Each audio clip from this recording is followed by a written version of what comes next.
이야기에 대해 들어보신 적 있나요? 오늘 제가 그 이야기를 해드리겠습니다. 한 분께서 깐짜나부리 지방의 한 뗏목 체험장에서 겪었던 소름 끼치는 이야기입니다. 음악, 안녕하세요. 공포 이야기를 사랑하는 애청자 여러분, 오늘은 조금 분위기가 낯설게 느껴지실 수도 있겠네요. 제가 지금 야외에 나와 캠핑 분위기를 내며 모닥불 주위에서 귀신 이야기를 들려드리고 있거든요. 이것도 진짜 모닥불입니다. 지금 정강이가 뜨거워질 정도지만 주변 공기는 약 20도 정도로 꽤 쌀쌀해서 딱 좋은 날씨입니다. 이번 에피소드에서 들려드릴 무서운 이야기는 새해 맞이 카운트다운을 축하하러 한 지방으로 여행을 떠났던 어느 한 가족에게 일어난 일입니다. 그 지방은 아마 우리나라에서 무서운 이야기가 가장 많이 나오는 곳 중 하나일 텐데요. 바로 깐짜나부리입니다. 이 정도로 힌트를 드렸으니 어딘지 아시겠죠? 그 여행은 이 가족에게 끔찍한 일이 일어나기 전까지만 해도 행복한 연말 여행이 되었어야 했습니다. 오늘 이야기는 정말 흥미진진하고 분위기 또한 오싹해서 소름이 돋을 정도입니다. 자, 그럼 이번 에피소드의 무서운 이야기를 시작하기 전에 먼저 말씀드릴 것이 있습니다. 시청과 청취에 있어 각별한 주의와 판단이 필요하다는 점을 명심해 주시기 바랍니다.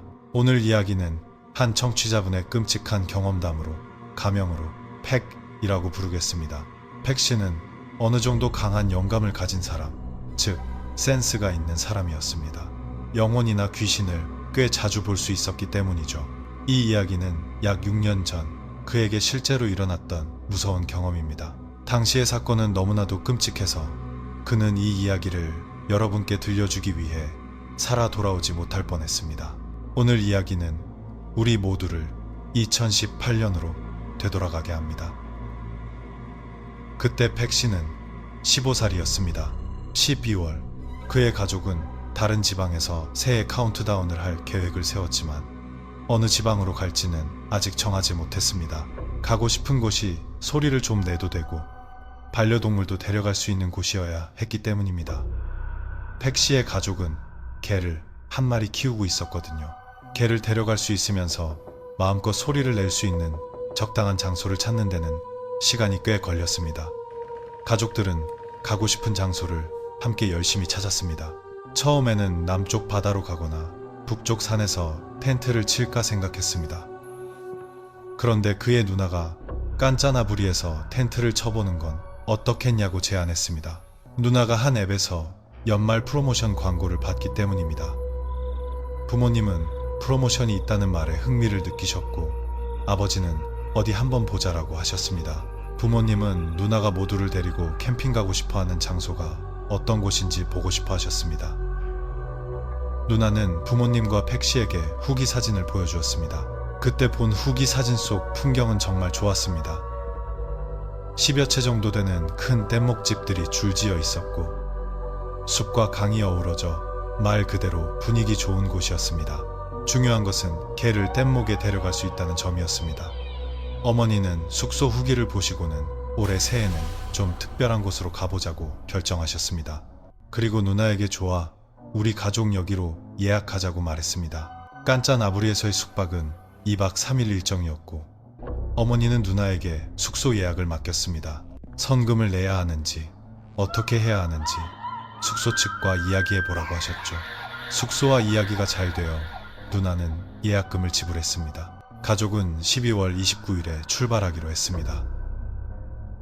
약속한 날이 되었고 출발하기 전날 밤 팩 씨는 꿈을 꾸었습니다. 꿈속에서 그는 어딘지 모를 깊은 숲속에서 길을 잃고 헤매고 있었습니다.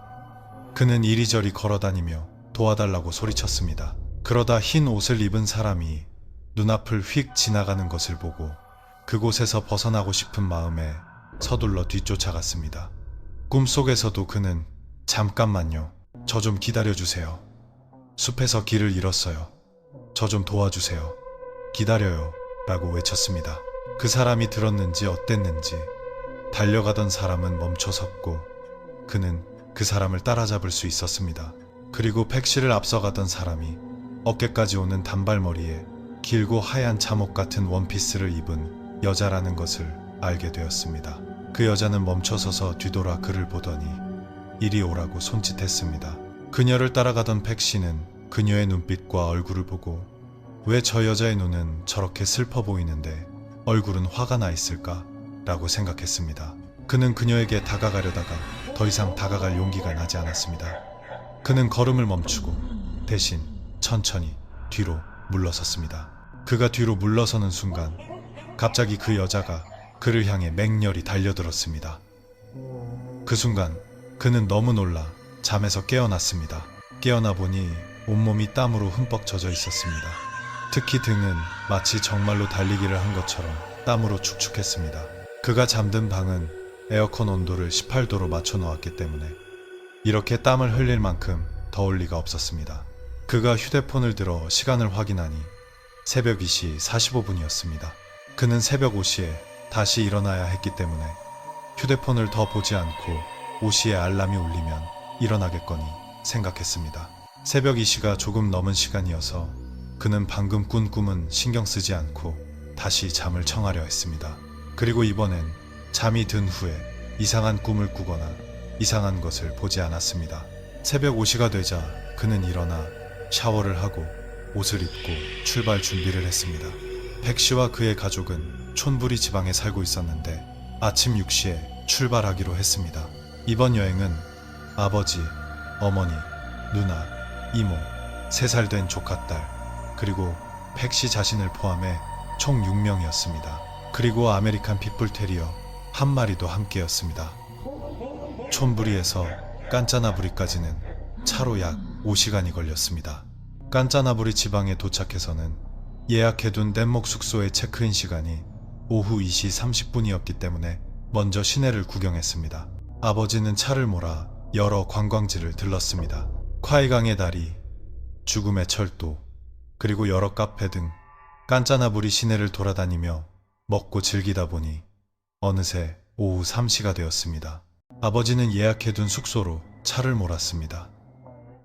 숙소로 가는 길 양옆은 숲이었고 아직 햇살이 남아있는 시간이었음에도 불구하고 분위기는 매우 으스스했습니다. 그 순간 도로에는 차가 거의 한 대도 없었습니다.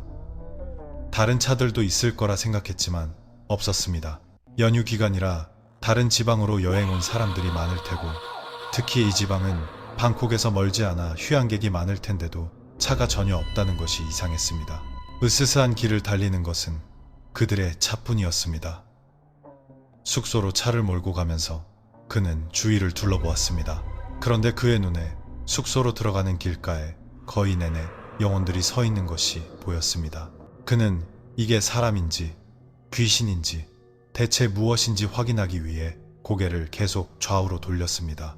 숙소로 들어가는 길에서 그가 본 것은 모두 영혼이었습니다. 어떤 것은 사람 모양의 검은 그림자 같았고 어떤 것은 사람처럼 서 있는 모습이었지만 그가 본 것은 사람이 아니었습니다. 영감을 가진 사람으로서 귀신이나 영혼을 볼 수 있었던 그는 길가에서 보고 있는 것들이 사람이 아니라는 것을 즉시 알 수 있었습니다. 때로는 사람의 형체로 보였지만 얼굴 전체에서 피가 흘러내리는 등 정상이 아니었습니다. 그리고 그는 길가에서 본 귀신들이 하나같이 자신의 차를 따라 보고 있다는 것을 깨달았습니다. 그는 애써 모르는 척 했습니다. 만약 어느 영혼이든 자신이 그들을 볼 수 있거나 소통할 수 있다는 것을 알게 되면 공양을 해달라고 따라올 것이라고 생각했기 때문입니다. 마침내 그들의 차가 숙소로 들어섰을 때 그는 숙소 간판 바로 앞에 서 있는 한 여자를 보았습니다. 어깨까지 오는 단발머리에 하얗고 회색빛이 도는 긴 잠옷 같은 원피스를 입고 그를 보며 미소 짓고 있었습니다. 그는 언뜻 보고도 그 여자가 전날 밤 꿈에서 본 여자와 같은 사람이라는 것을 즉시 알아차렸습니다. 그리고 그를 가장 소름 돋게 한 것은 그녀의 미소가 섬뜩한 미소였다는 점입니다. 그는 너무 놀라 재빨리 고개를 돌렸습니다. 차가 숙소 안으로 꺾어 들어갈 때 그는 환영합니다라는 여자의 목소리가 귓가에 들리는 것을 느꼈습니다. 그는 온몸에 소름이 돋았고 마음속으로는 이곳에서의 새해맞이 여행이 과연 어떻게 될지 걱정되기 시작했습니다. 숙소로 차를 몰고 들어오자마자 귀신의 환영을 받았으니 말입니다. 차가 안으로 들어오자 바깥과 크게 다르지는 않았습니다. 여전히 숲이었지만 리조트 안에는 다른 투숙객들의 숙소 건물과 차들이 4, 5대 주차되어 있어 바깥보다는 마음이 놓였습니다. 아버지는 다른 차들 옆에 차를 주차하고 숙소에 연락하러 가셨습니다. 체크인을 마친 후 직원은 짐을 배에 실으라고 안내했습니다. 숙박할 팻목집이 이곳에 정박해 있는 것이 아니라 배를 타고 더 들어가야 했기 때문입니다.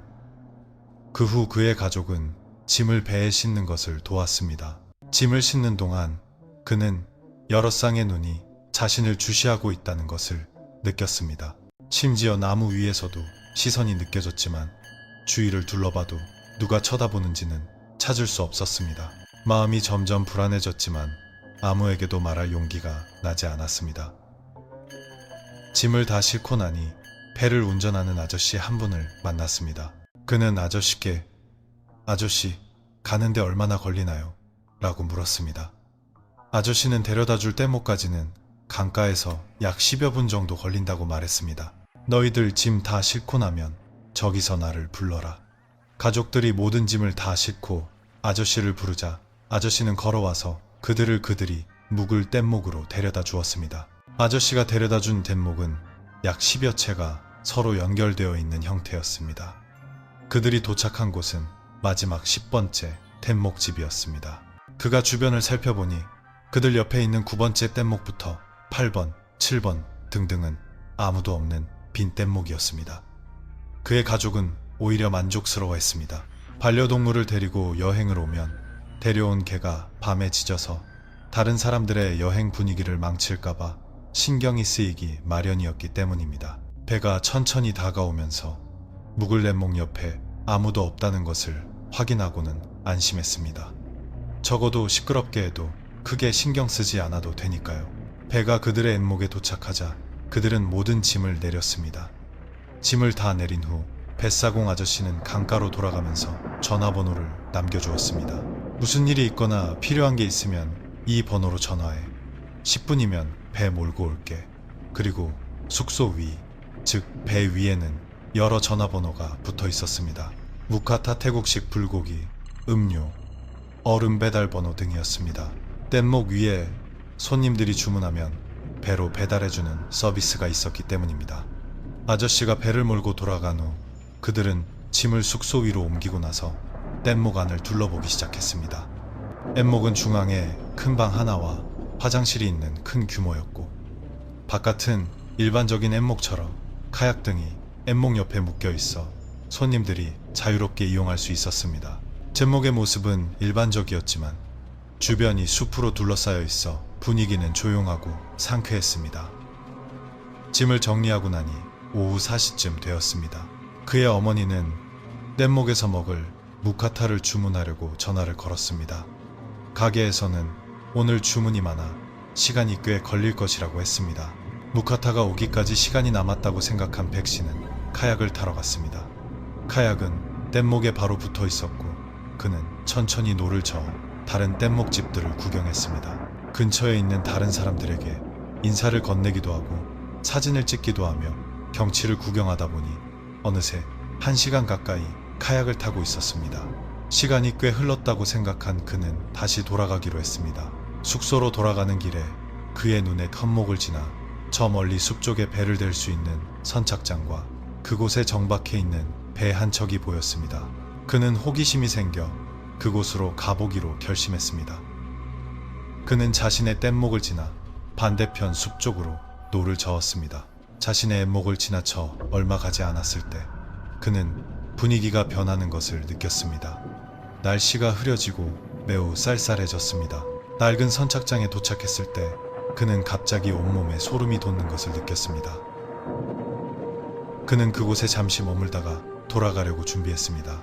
하지만 돌아가려고 할 때 선착장에 배를 대고 있는 동안 숲속에서 한 여자의 목소리가 들려왔습니다. "거기 누구 있어요? 좀 도와주세요. 반대편으로 가야 해요. 도와주세요." 그는 그곳에 누군가 있다고 생각하고 소리쳐 대답했습니다. "아, 저 여기 있어요. 이리 오세요. 제가 강 건너편까지 데려다 드릴게요." 그의 외침이 끝나자 숲속에서 나뭇가지를 밟는 소리가 우두둑 우두둑하고 들려왔습니다. 그는 목소리의 주인이 걸어 나올 때까지 기다렸습니다. 그러나 숲속에서 걸어 나온 사람이 누구인지 확인한 순간 그는 거의 기절할 뻔했습니다.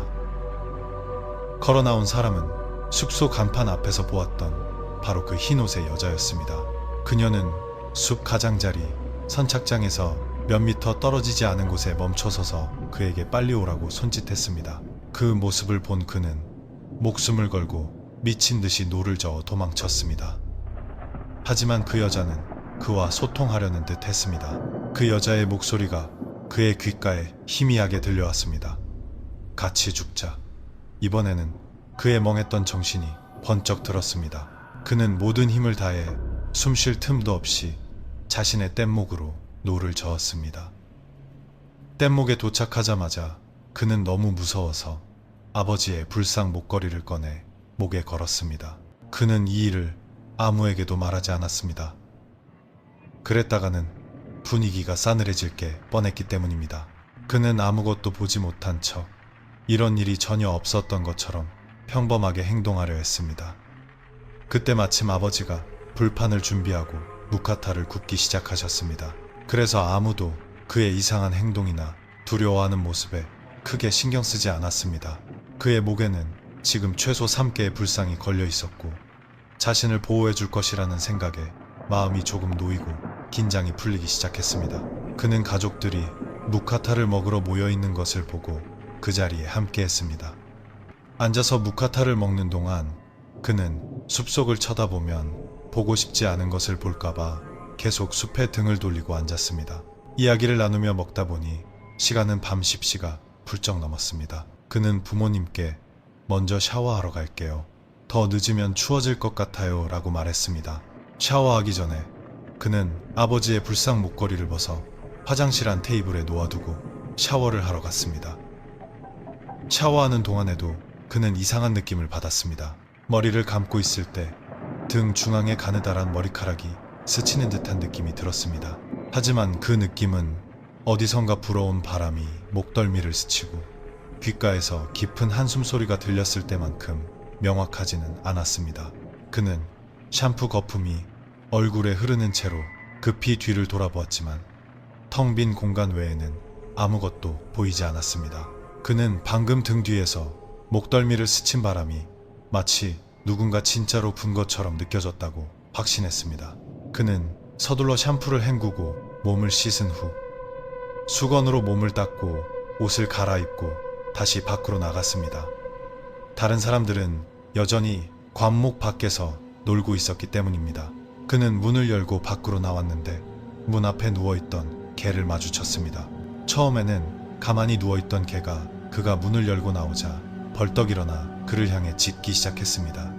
그리고 마치 미친 듯이 그를 물어뜯을 것처럼 으르렁거렸습니다. 그의 개는 한 번도 이런 적이 없었습니다. 그는 개가 그렇게 짖는 것에 너무 놀라 소리치며 꾸짖었습니다. 어이, 덤, 멈춰! 왜 짖는 거야? 멈추라고! 하지만 덤은 짖는 것을 멈추지 않았습니다. 그는 개를 꾸짖고 소리쳤지만 덤은 너무 크게 짖어서 뗏목 앞에 앉아있던 가족들이 모두 들을 정도였습니다. 그의 누나가 무슨 일이냐며 보러 왔습니다. 누나가 가까이 다가와 그가 덤을 보고 서 있는 것을 보았을 때 누나가 다가와 그가 덤을 꾸짖는 모습을 본 순간 그녀는 큰 소리로 비명을 질렀습니다. 덤을 꾸짖고 있던 그는 고개를 돌려 누나를 보았습니다. 누나는 다가오다가 비명을 지르며 두 손으로 귀를 막고 부모님께로 달려갔습니다. 누나가 비명을 지르며 도망가자 그 역시 놀라서 서둘러 뒤따라갔습니다. 누나는 어머니의 다리를 껴안고 몸을 떨고 있었습니다. 그는 누나에게 다가가 방금 왜 그랬어? 왜 나한테 소리 질렀어? 라고 물었습니다. 누나는 떨리는 목소리로 설명했습니다. 그녀는 백씨의 얼굴이 머리가 헝클어지고 얼굴이 퉁퉁 부어오른 막 죽은 시체처럼 창백한 여자의 얼굴로 보였다고 말했습니다. 백씨는 누나의 말을 듣고 깜짝 놀랐습니다. 그곳에는 자신 혼자 개를 꾸짖고 있었고 아무도 서 있지 않았기 때문입니다. 방금 전 누나가 달려오는 모습이 정말로 겁에 질린 모습이었고 장난 같지 않았기 때문에 모두가 누나의 말을 믿었습니다. 어머니가 물었습니다. 팩, 무슨 짓을 한 거니? 혹시 뭐라도 본 거니? 그는 아무것도 안 했어요. 엄마라고 대답했습니다. 아버지도 그에게 팩, 혹시 이상한 거라도 봤니? 오늘 밤 자기 전에 기도하고 자거라. 3번 외우면 더 좋고. 그는 아버지께 알겠다고 대답했습니다. 분위기는 이제 완전히 가라앉았습니다. 그는 자신이 겪은 일에 대해 두려움을 느끼기 시작했고 누나는 불안에 떨었습니다. 처음에 평화롭던 분위기는 이제 으스스한 분위기로 변했습니다. 그의 이모가 분위기를 수습하려 했습니다. 얘들아, 우리가 숲속에서 자는데 이런 으스스한 일이 있을 수도 있지. 그건 당연한 거야. 기도하면 아무 일도 없을 거야. 다른 사람들도 많이 놀러 왔는데 아무 일 없었잖아. 괜찮을 거야. 이모는 그들을 위로하려 했습니다. 아직 2박 3일이나 더 머물러야 하는데 첫날 밤부터 무서워하면 좋지 않을 테니까요. 그 후 그의 가족은 잠시 더 이야기를 나누다가 자정쯤이 되자 어머니, 이모, 누나는 각자 씻고 잠자리에 들었습니다. 아버지 혼자 맥주를 마시며 분위기를 즐기고 계셨고 그 자신도 다른 사람들처럼 잠자리에 들었습니다. 아침부터의 여행으로 피곤했기 때문입니다. 그는 머리를 베개에 대자마자 잠이 들었고 그날 밤에는 이상한 꿈을 꾸지 않았습니다. 아주 편안하게 잠들었다고 할 수 있습니다. 하지만 사실 그가 잠든 후 그의 몸은 다시 깨어났습니다. 하지만 그 안의 영혼은 그가 아니었습니다. 지금부터 들려드릴 이야기는 그가 가족에게서 전해들은 이야기입니다. 그가 잠들고 다른 사람들도 잠시 잠든 후 아버지가 맥주를 마시고 있을 때 그의 침실에서 날카로운 여자의 웃음소리가 들려왔습니다. 헤헤헤 하는 소리였습니다. 하지만 아버지는 크게 신경 쓰지 않으셨습니다. 이번 여행에는 여자가 3명이나 있었기 때문에 그중 1명의 웃음소리일 것이고 아마 재미있는 영상을 보다가 웃었을 거라고 생각하셨습니다. 하지만 잠시 후 아버지는 마치 누군가 걸어 나오는 것처럼 나무가 삐걱거리는 소리를 들었습니다. 아버지는 누가 나오는지 보려고 일어났습니다. 그리고 그가 침실에서 걸어 나오는 것을 보셨습니다. 아버지는 그가 눈도 깜빡이지 않고 앞으로 똑바로 걸어 나오는 모습이 마치 몽유병 환자 같았다고 하셨습니다. 아버지는 그가 어디로 가는지 조용히 지켜보셨습니다. 그런데 그가 걸어가는 방향은 오직 앞쪽뿐이었습니다. 마치 물속으로 걸어 들어가려는 것 같았습니다. 아버지는 그 모습을 보고 소리쳤습니다. 팩, 어디 가니? 팩! 그는 대답하지 않았고 아버지를 보지 못한 척 했습니다. 그의 몸은 계속 앞으로 나아갔습니다. 아버지는 상황이 좋지 않다고 생각하고 그를 구하기 위해 달려갔습니다. 하지만 결국 늦고 말았습니다. 그는 아버지의 눈앞에서 물속으로 걸어 들어가 사라졌습니다. 아버지는 그가 물에 들어가기 전에 눈을 감은 채 아버지 쪽으로 고개를 돌려 활짝 미소를 짓고는 물속으로 걸어 들어가는 것을 보셨다고 했습니다. 아버지는 그 모습을 보고 아들이 눈앞에서 물에 빠지는 것을 보고 충격을 받으셨습니다.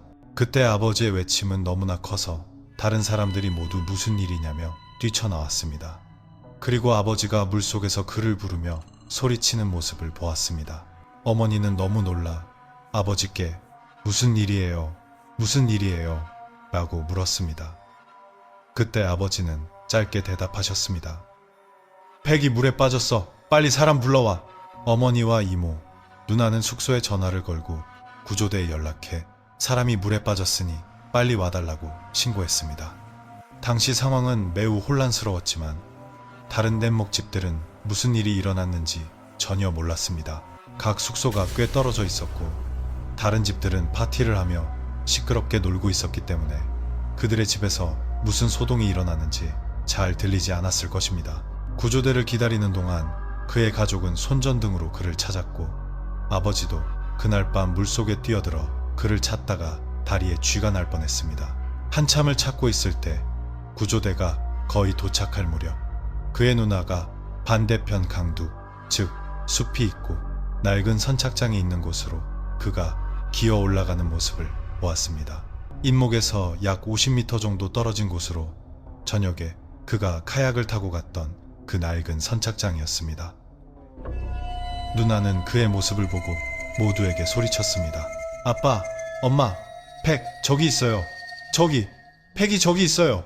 모두가 고개를 돌려 그가 정말로 그곳에 있는 것을 보았습니다. 마음이 급해진 아버지와 어머니는 서둘러 카약을 타고 반대편 강둑으로 향했습니다.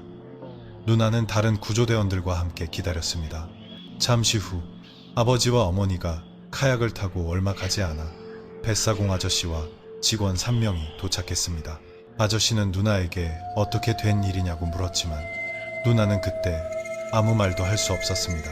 그저 동생이 물에 빠졌는데 지금 반대편 숲 위로 올라갔어요 라고만 말했습니다. 그 후 누나는 숙소에 배를 타고 함께 갔습니다. 이모는 조카를 돌보고 아직 도착하지 않은 구조대와 연락을 취해야 했기 때문에 가지 않았습니다. 숙소의 배가 반대편 강둑에 도착하자 뱃사공 아저씨와 직원들은 아버지와 어머니께 그가 정말 이 숲으로 올라왔는지 다시 물었습니다. 뗏목에서 이 숲까지의 거리는 매우 멀어서 사람이 헤엄쳐서 오기는 어려웠기 때문입니다. 아버지와 어머니는 백씨가 이쪽 강둑으로 올라온 것을 분명히 봤다고 단언했습니다. 그렇지 않았다면 카약을 타고 오지 않았을 것이라고요. 상황은 믿기 어려웠지만 그의 생사가 걸린 문제였기 때문에 모두가 구조대가 도착하기를 기다리면서 그를 찾기 시작했습니다. 그 숲에는 아버지, 어머니, 그리고 숙소 직원들이 그의 몸을 찾고 있었습니다. 그들은 너무 멀리 들어가지 않고 주변을 먼저 수색했습니다. 하지만 한참을 찾아도 찾을 수 없었습니다. 마침내 구조대가 합류하여 여러 그룹으로 나뉘어 수색을 시작했습니다. 모두가 반대편 숲에서 거의 1시간 동안 그를 찾아 헤맸습니다. 그때 모두 지쳐가고 있었습니다. 그런데 그들이 수색하는 동안 아버지의 눈에 멀리서 그가 걸어가고 있는 모습이 보였습니다. 흰 원피스를 입은 한 여자가 그의 몸을 이끌고 숲속으로 들어가고 있었습니다. 아버지는 그 모습을 보고 소리쳤습니다. 저기, 내 아들이에요. 내 아들이 저 숲속에 있어요. 모든 구조대원들이 아버지가 가리키는 방향으로 달려갔습니다. 아버지는 따라가지 않고 항상 지니고 다니던 불상을 꺼내 기도를 시작했습니다. 뒤따라간 구조대원들이 그를 따라잡을 수 있기를 바라면서요. 불과 10분 후 구조대원들이 의식을 잃은 그의 몸을 함께 메고 나와 서둘러 배에 태웠습니다. 병원으로 가기 위해서였습니다. 그런데 배에 오르는 순간 아버지는 숲속에서 한 여자가 날카롭게 비명을 지르는 소리를 들었다고 하셨습니다. 그곳에 있던 10여 명의 사람들이 모두 그 소리를 들었습니다. 비명 소리를 들은 구조대원들은 숲속에 다른 여자가 있다고 오해하고 다시 도우러 들어가려고 했습니다. 하지만 뱃사공 아저씨가 소리쳤습니다. 가지마. 그냥 배에 타. 빨리. 아저씨가 그렇게 말하자 구조대원들은 방금 전 비명 소리가 사람의 소리가 아닐 것이라고 짐작했습니다. 그래서 그들은 서둘러 모두를 배에 태우고 재빨리 그곳을 빠져나왔습니다. 강가에 도착하자 그는 의식을 잃은 상태였기 때문에 바로 병원으로 이송되었습니다. 이런 모든 사건이 일어나는 동안 그는 무슨 일이 있었는지 전혀 기억하지 못했습니다. 그저 잠이 들었다는 것만 알았고 그 이유는 몰랐습니다. 모든 사건이 일어났고 다시 한번 강조하지만 그는 전혀 의식이 없었습니다. 그저 잠이 들었다가 다시 눈을 떴을 때 자신이 병원에 누워있다는 것을 알게 되었습니다. 처음 본 것은 다음날 아침 병원 천장이었습니다. 깨어났을 때 그는 자신이 어떻게 병원에 오게 되었는지 매우 혼란스러웠습니다. 주위를 둘러보니 아버지, 어머니, 누나가 보였는데 모두 잠을 못 잔 듯한 모습이었습니다. 그가 눈을 뜨고 정신을 차리자 그는 무슨 일이 있었는지, 자신이 어떻게 병원에 오게 되었는지 물었습니다. 모두가 지난밤에 일어난 일을 그에게 들려주었습니다. 그는 무슨 일이 있었는지 들으면서 내내 소름이 돋았습니다. 그는 너무나 무서웠고 일이 이렇게까지 커질 줄은 상상도 못했습니다. 그래서 그는 꿈에서 그 여자를 본 것과 그 여자를 2번이나 만난 것에 대해 모두에게 이야기했습니다. 모두가 이것은 평범한 일이 아니며 마치 그의 목숨을 빼앗으려 작정한 것 같다는데 의견을 모았습니다. 그가 병원에서 퇴원하자 부모님은 뗏목으로 돌아가기 전에 그를 절에 들러 공양을 드리게 했습니다. 아버지는 지나가는 거의 모든 절에 들렀습니다. 마치 9개의 절을 순례하는 것 같았습니다. 그때 한 절에서 스님이 그에게 조심하게 젊은이 누군가 자네를 마음에 들어 해서 데려가고 싶어 하네라고 말씀하셨습니다. 스님의 말씀은 모두를 놀라게 했습니다. 그들은 아직 스님께 아무것도 말씀드리지 않았는데 스님께서 먼저 그렇게 말씀하셨기 때문입니다. 그 후 스님은 그에게 성수를 뿌려주시며 불상이나 불교에 힘이 깃든 물건이 있다면 몸에 지니고 다니게 그것이 자네를 보호해 줄 걸세라고 말씀하셨습니다. 그 순간 그는 샤워하기 전에 벗어두었던 불상 목걸이가 떠올랐습니다. 그리고 샤워를 마친 후 목걸이를 다시 착용하지 않았다는 것을 기억해냈습니다. 아마도 이 때문에 그를 보호해줄 부처님의 가피가 없었고 그 귀신이 그를 해칠 수 있었던 것 같습니다. 오후에 숙소에 도착하자마자 그는 가장 먼저 불상 목걸이를 찾아 착용했습니다. 그 후 그는 가방과 옷가지 등을 챙겨 바로 체크아웃했습니다. 이제 그의 가족과 그 자신은 아무도 이곳에 더 이상 머물고 싶지 않았기 때문입니다.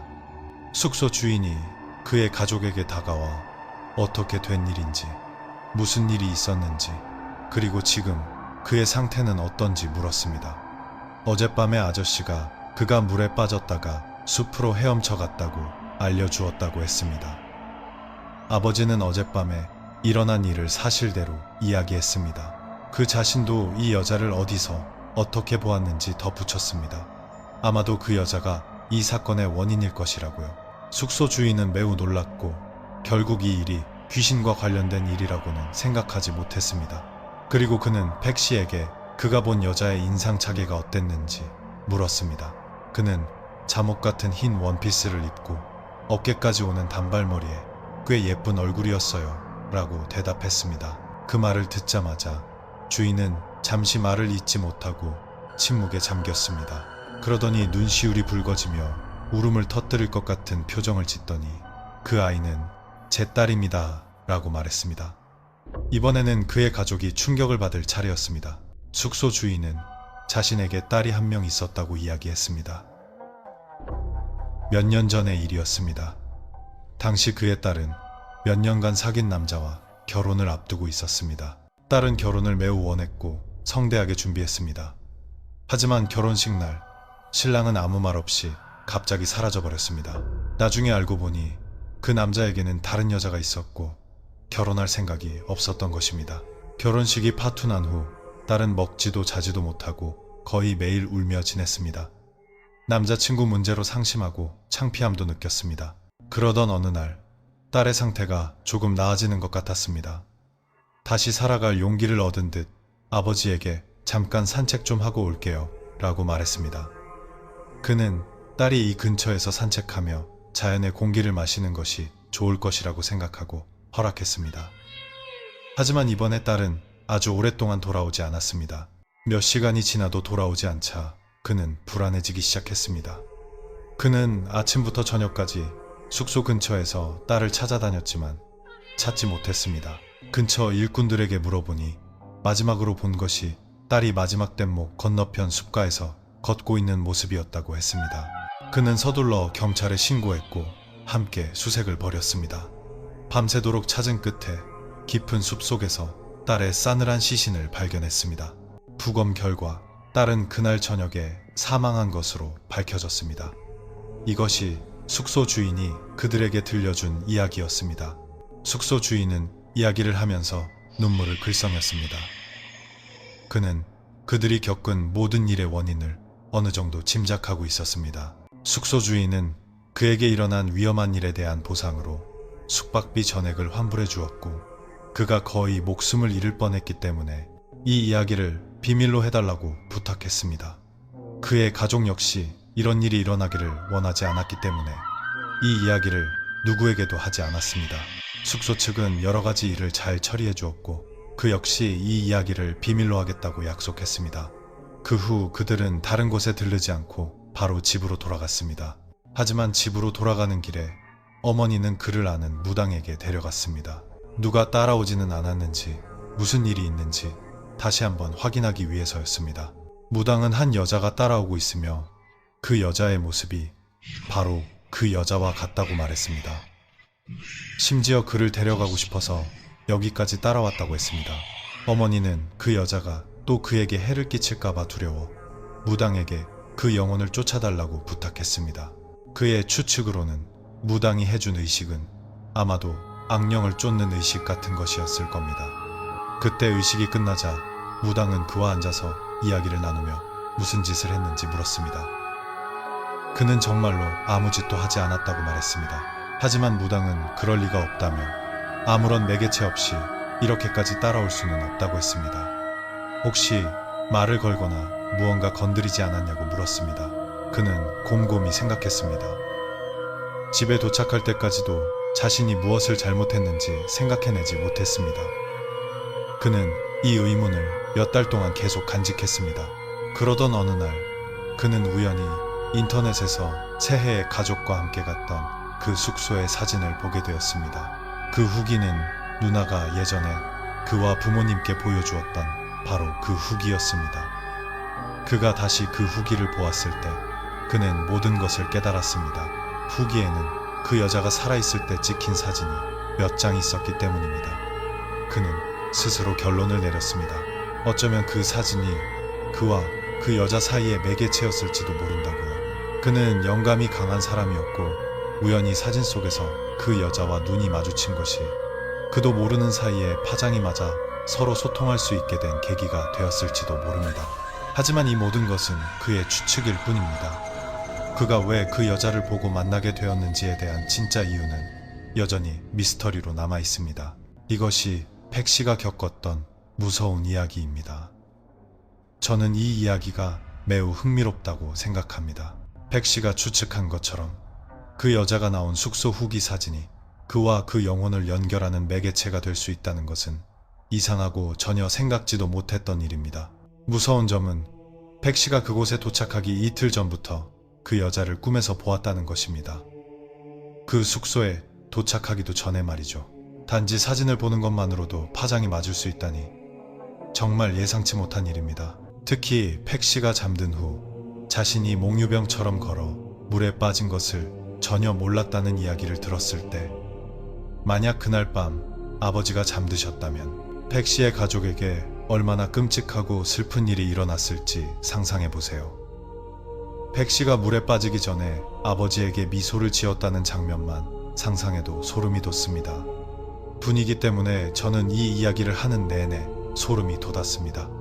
이것이 일어났던 한 이야기입니다. 여러분, 갯목을 타러 가거나 어디든 여행 갈 계획이 있으시다면 부디 불상이나 부적 같은 것을 몸에 지니는 것을 잊지 마세요. 오늘 밤은 모두 귀신 만나지 않는 행운이 가득하기를 바랍니다. 감사합니다. 새해 복 많이 받으세요. Use arrow up and arrow down to select a turn. Enter to jump to it and escape to return to the chat.